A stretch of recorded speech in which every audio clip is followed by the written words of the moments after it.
Hi, I'm Laura Blessing's digital assistant. Laura is busy selling homes, so I hope you don't mind me helping her. If you're watching this, you're probably thinking about buying a home and hiring our team, the Blessed Life Group with Keller Williams Realty, or maybe even getting ready to tour a home, which we legally must have a signed agreement now for you to start touring. First off, I'm so excited to walk this journey with you. I wanted to take just a few minutes to break down some of the important documents we will need signed before we start touring homes. Let's start with the Buyer Representation Agreement. This is one of the most important documents we'll sign together.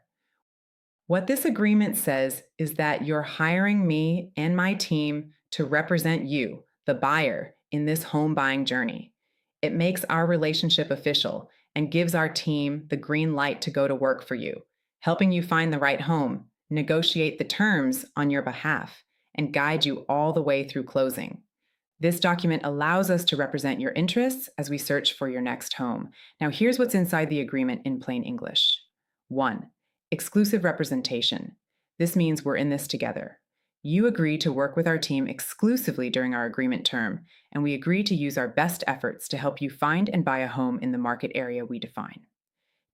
2. What area does it cover?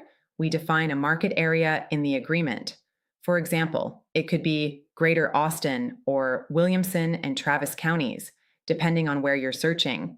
This just sets the stage for where we'll be searching and representing you.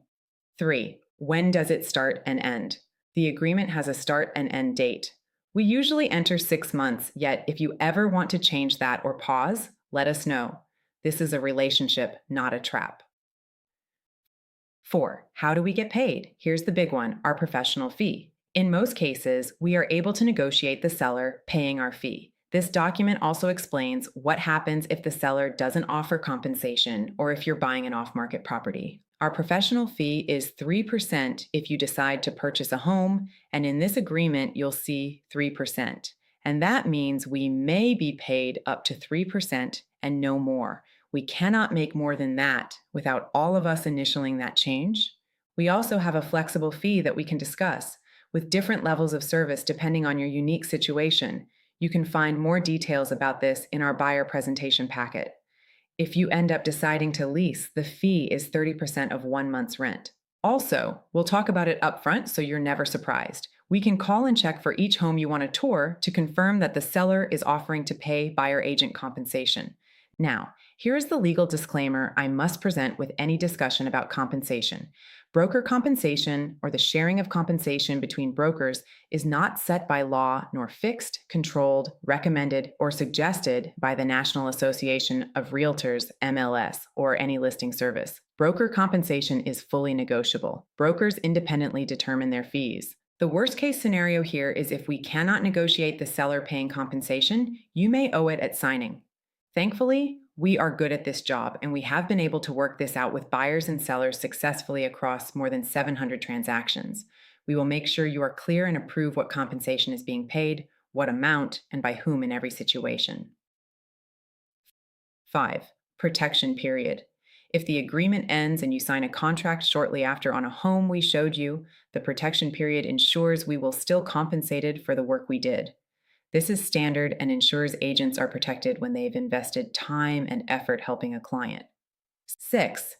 Intermediary status. Sometimes the home you fall in love with might be listed by another Keller Williams agent, or even my team. In that case, Texas law allows for what's called an intermediary relationship. If that happens, we disclose it fully and either appoint another agent to represent each side, or we act as a neutral party. The goal is to keep everything fair, ethical, and transparent. 7. Additional legal notices to review. On these last few pages, you'll see a series of legal notices and disclosures that are part of the standard Texas Buyer Representation Agreement. These sections cover things like limitations of liability and attorney's fees, mediation, and what happens if there's a dispute, notices about fair housing, inspections, and wire fraud, additional consumer information the state requires you to receive. I'm licensed to use and explain these standard real estate forms, but I'm not an attorney, so I can't give you legal advice. My goal is to make sure you have a clear idea of what you're signing, not to rush you. I always recommend that you read these pages carefully And if you'd like an attorney to review anything before you sign, please let us know so we can build that into your timeline. If anything here doesn't make sense, or if you have questions about how these notices apply to your situation, reach out to us and we'll walk you through it. Please keep this offer in mind with all the documents you are signing today. Next, I want to quickly walk you through this document called Information About Brokerage Services. Texas law requires all real estate license holders to give this to buyers and tenants at the first real conversation about a specific property. It's a disclosure to help you understand how brokerage relationships work in Texas, who an agent can represent, and what that means for you. This form is not a contract, and it does not obligate you to work with me or my team just by receiving it. Instead, it explains the different roles a broker can have, representing a seller or landlord, representing a buyer or tenant, or acting as an intermediary if one brokerage is involved on both sides. You'll also see a reminder that any agreement between you and a broker should be in writing and should clearly spell out what we'll do for you and how we're paid, and that broker compensation is fully negotiable. Our contact info and our broker and supervisor's information is available on this form as well. You'll also see a document titled General Information and Notice to Consumers. Our broker requires this for all buyers, and it's a standard Texas Realtors form that's designed to make you a more informed consumer. This notice is not a contract, and it doesn't lock you into a purchase. It's an information sheet that highlights important topics like inspections, appraisals, environmental issues, foundations and soils, HOA rules, school boundaries, property insurance, flood risk, wire fraud warnings, and more.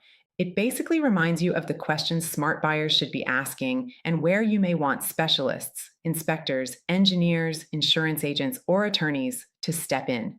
We're licensed to use and explain these forms, but I'm not an attorney, and this document is not legal advice. If anything in this notice raises a concern for you, or if you'd like an attorney, inspector, or other professional to take a closer look, please tell us so we can connect you with the right resources or build that into your timeline. Please take a moment to read through the notice before you sign. Lastly, wire fraud warning. Wire fraud is real, and criminals are getting sneaky. This form reminds you never to trust wiring instructions you get over email unless you've verified them title company with a trusted contact, like me or the company. Always call before sending any earnest money or closing funds. The last documents to prep you for are the contract and the documents in which you'll make an offer. Once we find the right home, we'll prepare an offer using the standard Texas residential contract, along with any addenda that apply to your situation.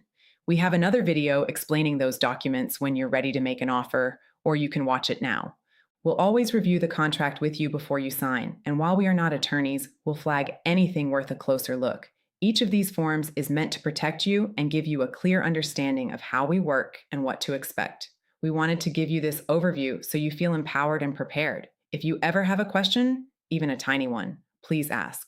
No question is too small when you're choosing the place you'll call home, and it's important to us that you are clear on the documents you are signing. Now, let's go find you the perfect place to call home.